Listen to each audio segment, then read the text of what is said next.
¿Qué tal? ¿Cómo están? Bienvenidas y bienvenidos nuevamente a otra materia más. En esta ocasión vamos a comenzar con la materia de bases jurídicas de comercio. Así es que para iniciar vamos a necesitar saber lo que es la evaluación, que se va a calificar en esta ocasión. Primeramente va a haber un examen virtual que es el 30%. Tareas o ejercicios, dependiendo. Si la actividad es más como una tarea, pues sería una tarea. Normalmente en ese tipo de materias suelen ser más teóricas que prácticas, por la cuestión de que es más de leyes, pero bueno, en dado caso que exista algún ejercicio, pues valdría el 20%. Portafolio digital vale el 40% y la participación solamente vale el 10%. Pero, ¿qué es cada uno de estos conceptos que se va a evaluar en la materia de bases jurídicas de comercio? Primeramente, el examen virtual. Se realiza un examen final para medir el parámetro del estudiante y el examen es en línea y con temporizador de tiempo. El examen solamente hay uno. En dado caso, bueno, a ustedes no les tocó ya de manera física las clases, pero normalmente eran de 2 a 3 exámenes. Obviamente por cuestiones de que estamos ahora sí que en línea, pues va a ser solamente un examen nada más. Solamente será un examen y es prácticamente todos los temas que se abarquen desde la primera clase hasta la última clase. Puede venir, obviamente, el examen ahí, ¿no? El tema del examen puede venir de todo lo que hemos visto. Puede venir también de las tareas, puede venir de los ejercicios. Prácticamente el examen es teórico. La ventaja del examen es que es de opción múltiple, no hay preguntas abiertas y tampoco no hay como algún ejercicio que tengan que utilizar alguna calculadora o algo por el estilo. Es de tiempo, obviamente, tiene un temporizador y pues a ustedes ya les tocó hacer un examen, prácticamente la misma metodología y vale el 30%. Posteriormente siguen las tareas y los ejercicios. Son las tareas y los ejercicios realizados durante la clase. Serán válidos cuando se entreguen en la fecha establecida. Aquí hay que tener muy importante el dato. Normalmente las tareas y los ejercicios se dejan después de que termine la clase. Ya cada quien, dependiendo de su tiempo, lo puede entregar. Normalmente se pone en fecha de entrega. A ustedes no les tocó los principios de cuando se dio clases a distancia.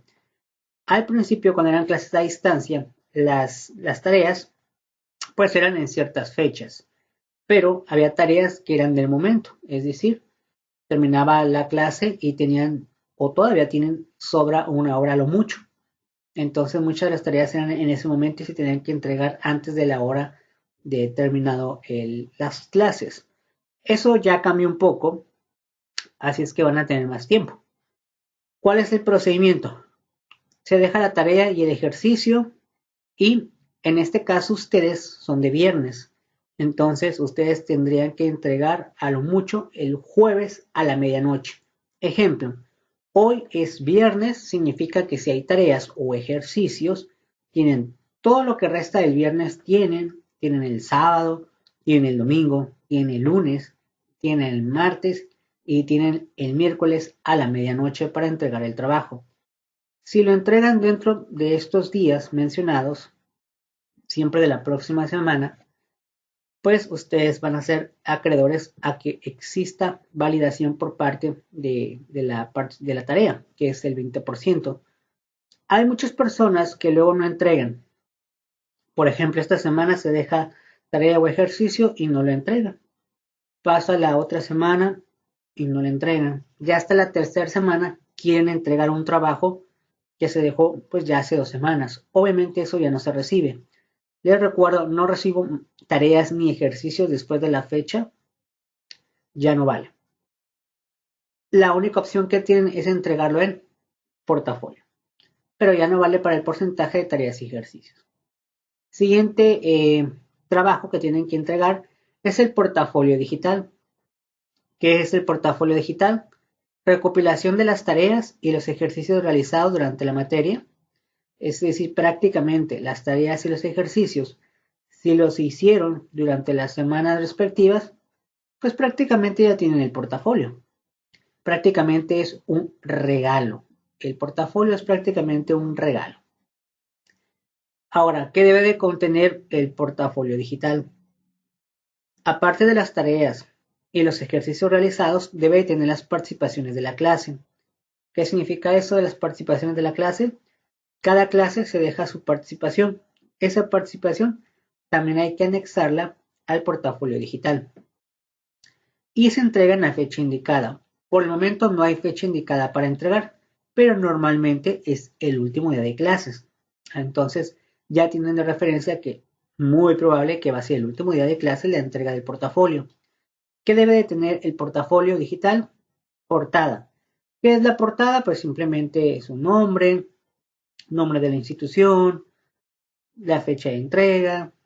A lo mejor si le quieren poner el nombre del portafolio, no sé, portafolio digital jurídico de comercio o bases jurídicas de comercio.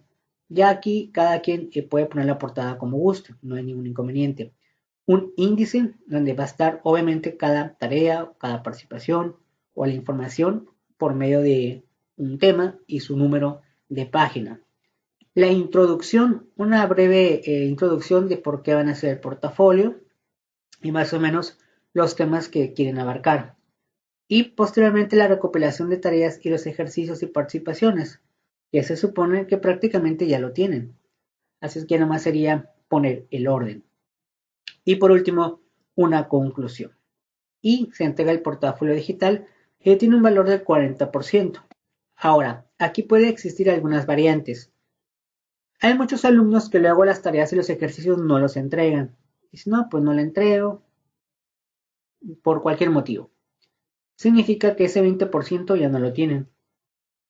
Pero si ellos quieren el portafolio digital y tener 40%, tendrían que hacer las tareas y los ejercicios pendientes que no hicieron para que valga el 40%. Si no, empieza a disminuir también la calificación.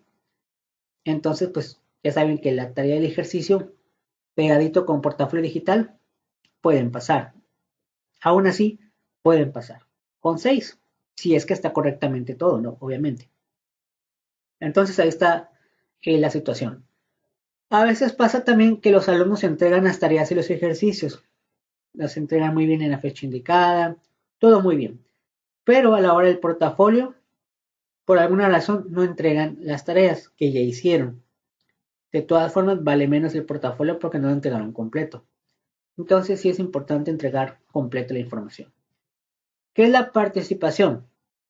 Información que cada estudiante al finalizar la clase tiene que dejar en la plataforma de Classroom y la participación será válida si tiene un mínimo de 100 palabras.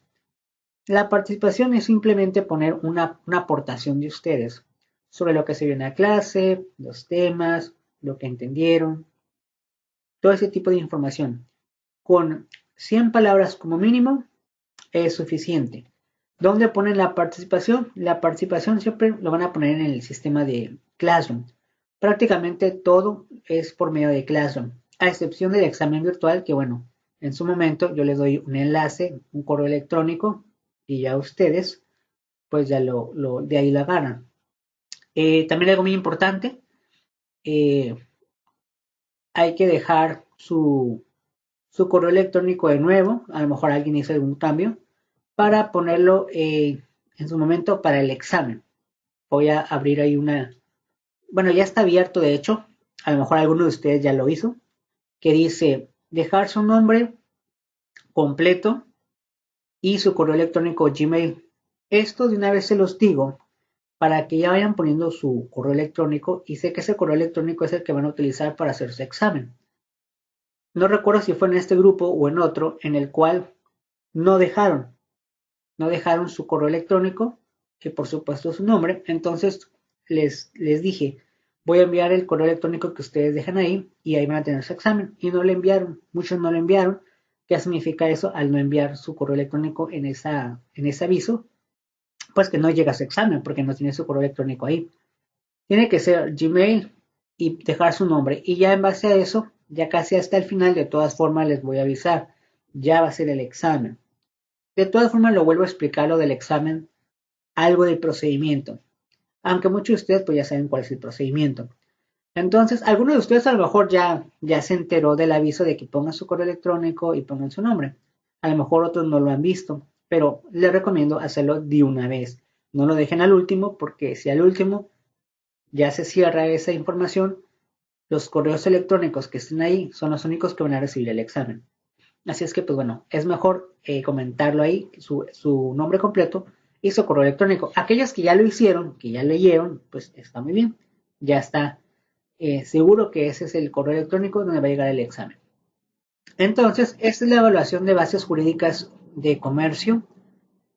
Y bueno, pues realmente pues es fácil realmente pasar esta materia. Es teórica, no es tan compleja, pero bueno, habrá muchos que, bueno, por alguna razón u otra a veces no entregan las cosas, ¿no? Entonces, esa es la evaluación. Cualquier situación de volver a ver la evaluación, lo pueden ver obviamente dentro de Classroom, porque ahí siempre va a estar la información. Ahora sí, vamos a comenzar con la materia, bases jurídicas de comercio.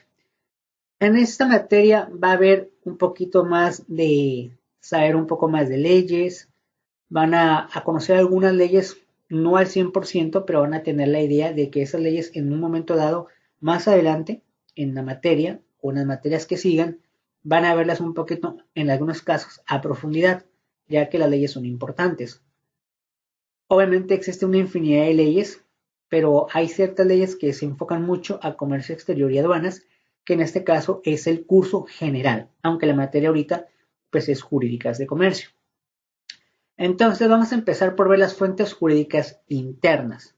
Solamente vamos a utilizar este capítulo 6 de este pequeño libro. No vamos a ver todo el libro completo. El libro es aproximadamente 70 hojas, pero no vamos a ver todas. Solamente vamos a ver las primeras 10 hojas más o menos. Vamos a ver las fuentes jurídicas internas. Dice lo siguiente en este párrafo. Entendemos por fuentes jurídicas internas al conjunto de normas jurídicas que regulan una situación concreta, cuyo origen se encuentra en un hecho o acto que el ordenamiento jurídico remota para crear una disposición que sancione o regule una determinada situación o fenómeno social. Una fuente jurídica interna por excelencia es la ley, razón por la cual en el presente capítulo nos enfocaremos al análisis de la legislación nacional aplicable al comercio exterior, dentro de lo que destacan la Ley de Comercio Exterior, la Ley Aduanera y la Ley de Impuestos Generales de Importación y Exportación. Sin embargo, existen varios ordenamientos más cuyo conocimiento y estudio resaltan indispensables para toda persona que se adentre al estudio marco jurídico y operativo del comercio exterior de México. En este primer párrafo hay algunas palabras que a lo mejor ustedes no han tenido materias de derecho, o lo desconozco si a lo mejor en otras materias anteriores ya han tenido esa materia. Desconozco, bueno, empezaron con la de administración, si no me equivoco, pero no sé si antes ya habían tenido otras materias. Más adelante, a lo mejor les toca alguna materia relacionada con derecho. Las fuentes jurídicas internas en este caso solamente se enfocan al comercio exterior, pero realmente dependiendo el área o de lo que estamos hablando hay más leyes. En este caso, algunas leyes que acaba de mencionar el texto son las que van a ver ustedes a profundidad, como la ley aduanera, por ejemplo, o la ley de comercio exterior, porque al final, pues la carrera se llama comercio exterior, ¿no? Y son leyes, es decir, es la norma. Prácticamente ahí te dice lo que se puede hacer, lo que no se puede hacer y prácticamente pues se tiene que respetar. En este caso va más enfocada a las empresas, que son las que normalmente realizan actos de comercio de un país a otro. No significa que una persona física, es decir, una persona con un negocio a lo mejor no tan grande, pueda también hacerlo. Entonces, para eso vamos a empezar con el marco jurídico. Primeramente, el que vale más que las demás leyes. En México es facultad del Congreso de la Unión establecer contribuciones al comercio exterior. Artículo 73, fracción 29A de la Constitución Política de los Estados Unidos Mexicanos.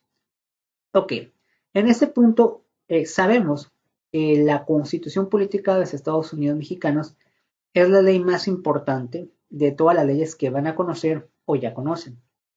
De ahí derivan prácticamente todas las reglas, todas las normas que uno conoce. Enfocado un poquito al comercio exterior, en el artículo 73 nos menciona sobre las contribuciones del comercio exterior. Digamos, hay un pequeño apartado sobre este tipo de actividades que hacen las empresas de estar vendiendo o comprando mercancía de un país a otro. En consecuencia, todas las leyes que analizamos son del orden federal, es decir, prácticamente aplica para todos. No importa en qué parte del estado de la República Mexicana tú te encuentres, la Constitución es para todos. Obviamente, ya dependiendo de la situación, puede ser que te toque a ti o no te toque, ¿no? Al ser una facultad, al ser esta una facultad expresa de la Federación, las entidades federativas no pueden expedir regulación alguna al respecto. La Constitución es federal, es decir, no importa en qué parte de la República estás, te puede aplicar. Y regula ciertas cosas y que de ahí derivan varias normatividades que más adelante vamos a ver. Primeramente, el marco jurídico constitucional. Primeramente vamos a ver un poquito sobre la Constitución, que es quien deriva todas estas leyes.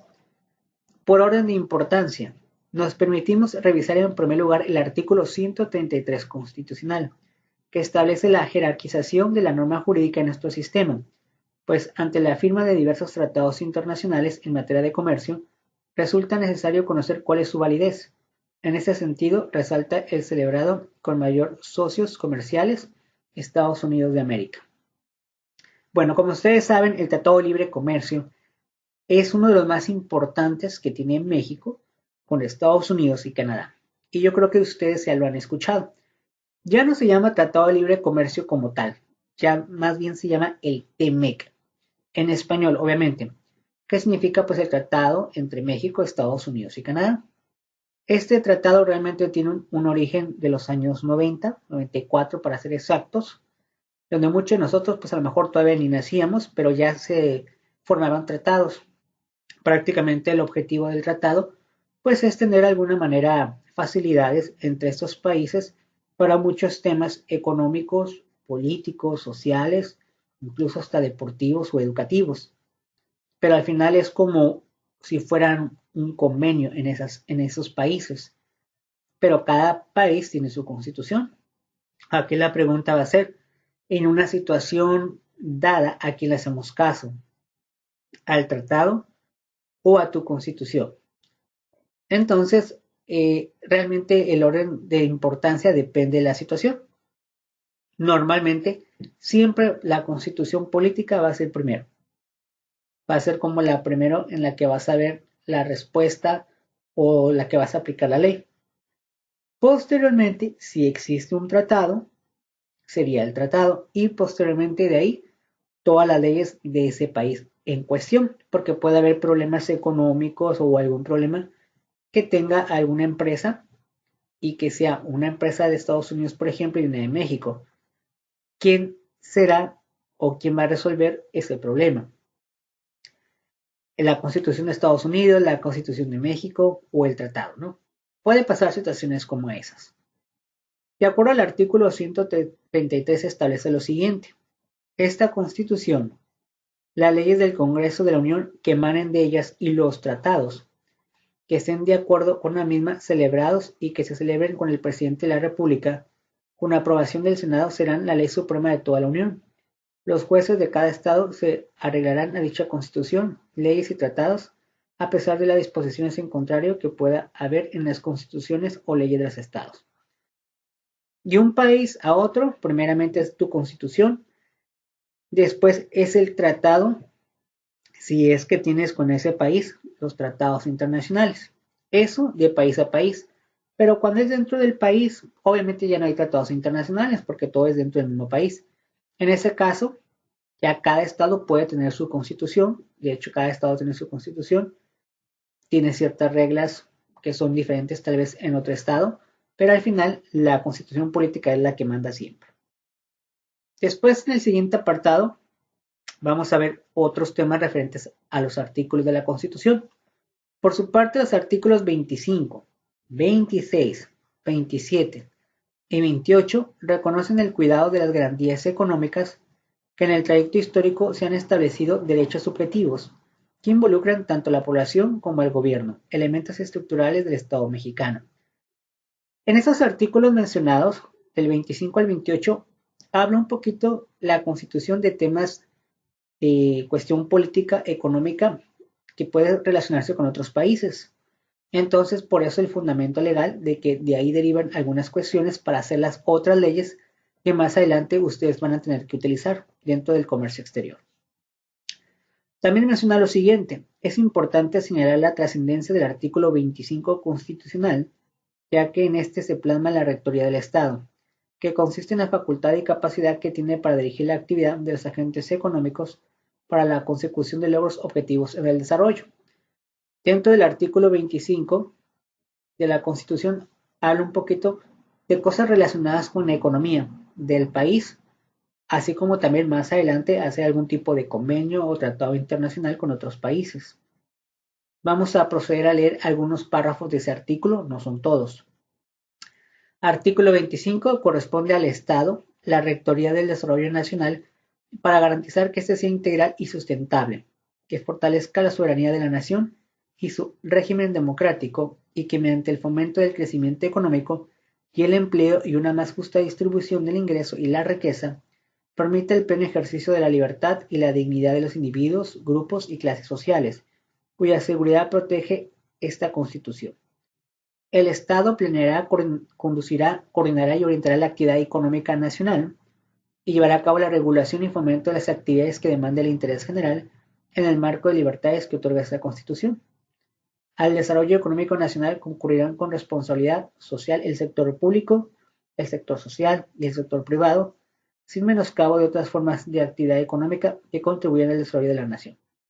Entonces, prácticamente el artículo 25, junto con los artículos mencionados con anterioridad, hablan temas económicos y de ahí se pueden sacar o rescatar algunos temas para cuestiones internacionales. Entonces, estos artículos son el fundamento legal en nuestro país en cuestión de economía, tanto nacional como internacional. Y ya para terminar esta parte, dice, cabe señalar que por algún tiempo estos artículos pudieron no haber tenido trascendencia a nivel legislativo del comercio exterior, que en origen se proyectó. En efecto, la doctora Arcelia Quintana hace un estudio en el que vincula el artículo 26 con el comercio exterior. Recuerden que el artículo 25, 26, 27, 28 hablan mucho sobre la economía, obviamente del país, pero que puede trascender a otros países para cuestiones de intercambio, ya sea tanto bienes, productos y servicios, que es lo que realmente se hace en el comercio exterior. Vamos a analizar el pequeño texto de la importancia que tiene la relación de este artículo con cuestiones comerciales. Aproximadamente en febrero de 1983, para elevar a rango constitucional la acción gubernamental en materia de planeación, estableciendo el Sistema Nacional de Planeación Democrática publicándose en el Plan Nacional de Desarrollo de 1983 a 1988, en el que se persigue una reestructuración profunda del modelo de industrialización y del comercio exterior de tal manera que sea capaz de generar las divisas necesarias para satisfacer los requerimientos de la economía en su conjunto, alcanzando el cambio estructural en una de las cuatro áreas fundamentales de escasez de divisas. Bueno, en aquella época de los años 80, como ustedes saben, no existía como tal un tratado internacional. Realmente no existía, así es que si querías comprar algo del extranjero, pues no había muchas reglas que hacían que casi no había nada. Casi la mayoría eran cosas del mismo país. Pero a veces sí es bueno tener tratados internacionales por muchas situaciones, ya sea para tener mejores bienes o para mano de obra o para crecer también como país e intercambiar bienes o productos. No todos los países pueden proveerse de ciertos productos y a fuerza requieren comprarlo a otros países. Y otros países tienen muchas cosas que dicen es demasiado lo que yo tengo, no puedo tener todo. Entonces, por eso es importante los tratados de libre comercio. Como ustedes saben, más o menos en los años 90, en la década del 90, pues el más importante para nuestro país, obviamente existen más, pero lo más importante es el TEMEC. Ya se llama TEMEC, pero antes se llamaba Tratado de Libre Comercio, hace algunos años. Entonces, ya para terminar este párrafo y dejar la tarea, dice lo siguiente, lo anterior nos permite reconocer que no podemos dejar a un lado el estudio de esos artículos que son vinculantes con el comercio exterior, como será una política económica interna de una política de comercio exterior, cómo olvidarnos de lo que somos, un Estado de Derecho en lo que dos elementos estructurales, gobierno y población, íntimamente relacionados con las garantías económicas, se pueden ver afectados por políticas de comercio exterior excluyentes. Entonces, pues de alguna manera, de nuestra Constitución hay bases sólidas para hablar sobre comercio exterior y posiblemente ya de ahí van a derivar algunas de ellas que más adelante vamos a ver. Y una vez vamos a analizar este y ya lo terminamos. Porque ya sí vamos a terminar eso todavía. Posteriormente, el artículo 26 y artículo 27 habla de cuestiones económicas internas de nuestro país, pero son las bases para poder trascender en los tratados de libre comercio. Aquí obviamente son fragmentos, no significa que es toda la Constitución. De lo más relevante es el artículo 28 también, en el cual dice, señala las funciones estratégicas que el Estado mexicano debe cumplir en la función retórica económica. Dicho precepto consta de 12 párrafos, todos sin alguna duda relacionados con sus esquemas de OMC. Más adelante vamos a ver qué es la OMC. Es una Organización Mundial de Comercio. Y el Telecán, que ahora se llama TEMEC. Y bueno, aquí pone como ejemplo más o menos lo que se puede ver o analizar en ese tratado, ¿no? Y prácticamente sería todo. Esto ya nomás es por un poquito de teoría, pero ya no es tan importante. Entonces, la tarea que tiene que ser muy sencilla. Hay que investigar qué es el Tratado de Libre Comercio y otra tarea adicional, los tratados donde México forma parte. En el primero van a investigar sobre el tratado más importante que tiene México con Estados Unidos y Canadá. Y en la otra tarea solamente van a investigar todos los tratados que México tenga con otros países que a lo mejor desconocemos o no sabemos que, mira, con ese país también hay otro tratado, pero no es tan importante como el de Estados Unidos y el de Canadá. Prácticamente serían esas las tareas. De todas formas, las tareas las voy a explicar en Classroom. Por ahí van a estar apareciendo y ya ustedes ahí van poniendo la información. Y pues recuerden que hoy es viernes, significa que a más tardar el día jueves deben entregar la tarea a medianoche. Y nos vemos la siguiente semana con cosas importantes porque aquí ya van a tener que ver algunas leyes. Y también tener esas leyes que más adelante en otras materias las van a utilizar y en algunos casos van a ver a profundidad la ley, no solamente la Constitución. Así es que nos vemos hasta la próxima y hasta luego. Muchísimas gracias. Hasta luego.